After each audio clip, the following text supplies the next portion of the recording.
Good afternoon. I am Andrea Chisholm with the Midday News. A special welcome if you're watching on onespotmedia.com. Fireworks at this morning's sitting of Parliament's Public Accounts Committee PAC after Permanent Secretary in the Office of the Prime Minister Sancia Bennett-Templer was strongly criticized by committee members.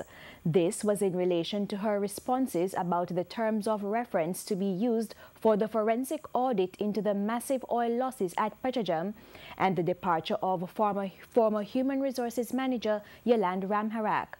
Committee members were outraged that the government will be guided by the rules drafted by PETROJAM management team despite objections raised last week.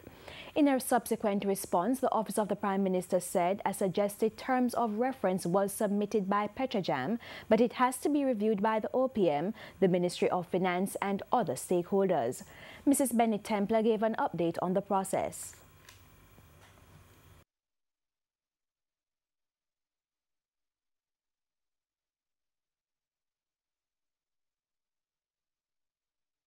We are in the process of completing our own internal review and revisions to that terms of reference, which has been happening over the past several days in conjunction with the team in the Ministry of Energy.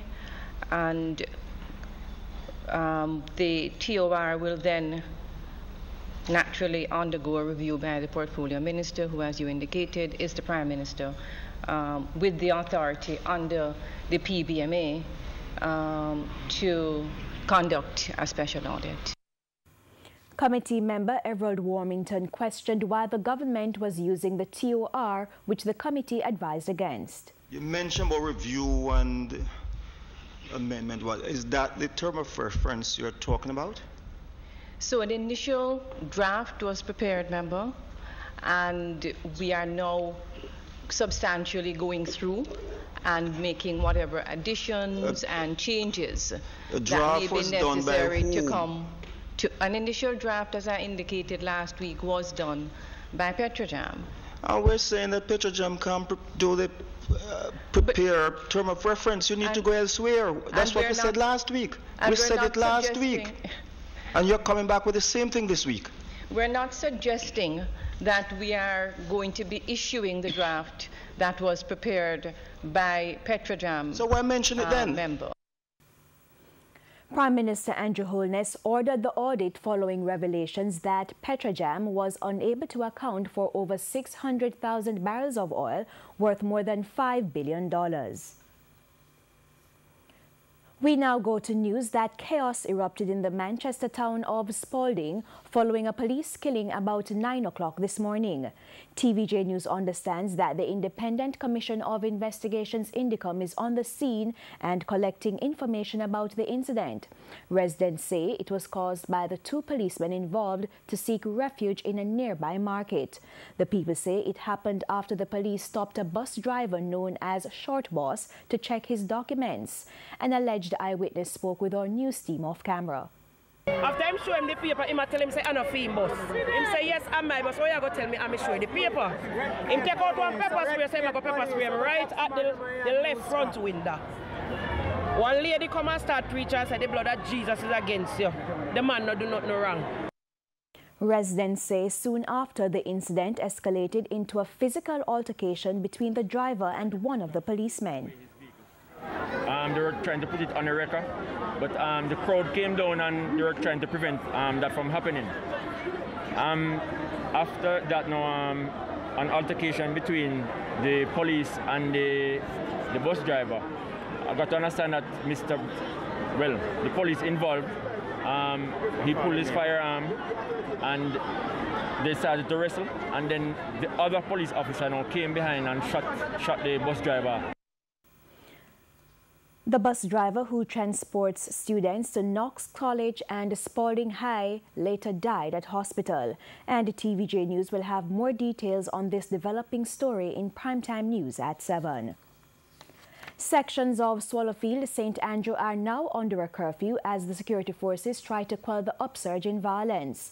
The curfew, which started yesterday, will continue until 6 o'clock tomorrow evening. The boundaries are north along Bundy Lane from Old Hope Road to Swallowfield Road, east from Swallowfield Road to the intersection of North Avenue and Arthur Winter Drive, south from the intersection of North Avenue and Arthur Winter Drive to Old Hope Road, and west along Old Hope Road to Bundy Lane.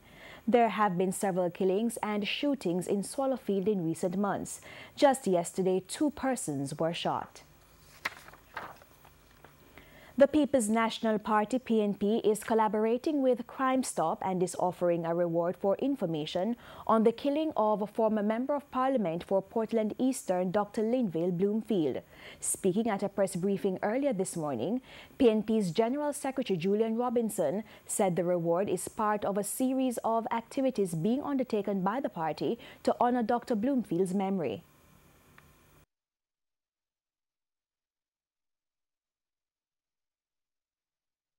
In collaboration with Crime Stop, a reward totaling $500,000 will be placed for information leading to the arrest of person or persons responsible for Dr. Bloomfield's murder.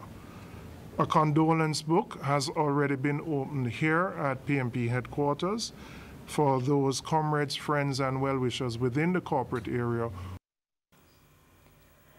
Dr. Bloomfield was found dead at his home in Paisley Gardens, Portland on Saturday morning. A helper found his body in the bathroom with stab wounds. Jamaica is poised to lead the world in restorative justice. That's according to Professor of Law and Restorative Justice practitioner Professor Inga Laurent, who was speaking on TVJ's Smile Jamaica on Monday. She said Jamaica's restorative justice program is at an international standard, with restorative justice centers in 5 parishes and justice centers in every parish. Jamaica is you are on a national stage. You are setting, there is no other country that I'm aware of that has a national policy on restorative justice. So it's incredible the things you're doing. You have devoted resources and centers, and you're training up people and sensitizing people, and you're letting your country know that there's another way to do justice. You're letting the world know that we need to move away from the traditional system, and it's extremely exciting. Okay. A government senator is deeply concerned about the growing number of children without their biological fathers in the home. Aubin Hill believes irresponsible fathers have put an economic strain on the country. We have a lot of children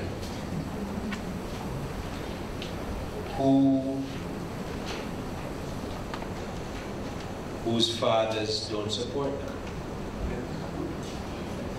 whose fathers don't take responsibility for that. So every time we accommodate that kind of behavior, is we pay for it. How is the state? Where's the state going to get all that money to look after babies when they're born in hospital and fathers are not there? The senator says the use of DNA from both parents can help reduce the rate of absentee fathers. South Korea had a worse illegitimacy problem than we had in the 60s. It was keeping them in poverty.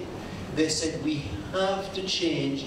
Every child must have 2 sets of DNA registered. And you know what they did? They insisted that the father must pay for the child. Not the primary school, right up to university. First degree. Quick o'clock by the 70. No legitimate picnic again. He suggested that Jamaica could also adopt the method. The time has come that the state has to say, if a child is born in this state, the state needs to know who is the mother and the father, because the state cannot take, you can't give a blank check through to age 22 to finance this child that you have been, shall we say, irresponsible to bring about and don't want to manage. 2 people were rescued from a burning 5-bedroom house about 2 o'clock this morning in Hampstead, St. Thomas. The fire was reportedly caused by an electrical problem. A neighbor says she saw the fire and shouted out to her 2 sons who rushed to help.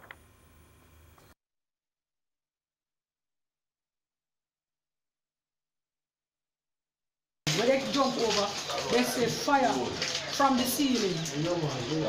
There, another gentleman was in the room, so by the time they kick off the door and come out, there was just fire all over. Everything in the house was engulfed in flame.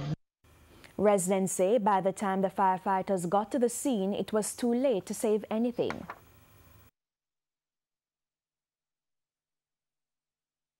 Young men pushed the car out because the grill was locked. So they kick off the grill and push the car on the outside, as you can see. So I want to say thanks to the residents of Hampstead that really came out to help. Still in St. Thomas, residents of Aeolus are concerned about the lack of public toilets and garbage bins in the town square. Residents say answering the call of nature can be a big challenge for some, and one shop owner says normal business operations are affected by the unpleasant stench of urine.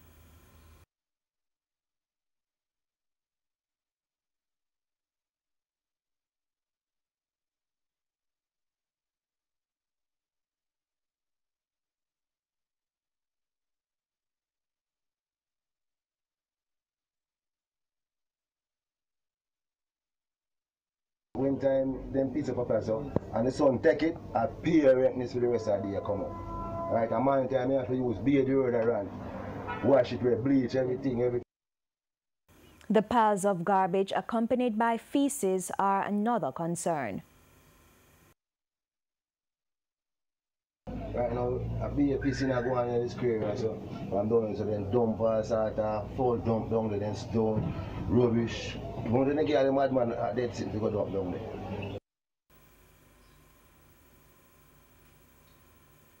And today is World Safer Internet Day.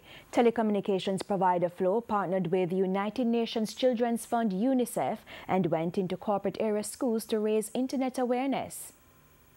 And in sports, Windies skipper Jason Holder will not be appealing his 1-match ban and fine for a slow over rate in the team's 10-wicket win over England in Antigua.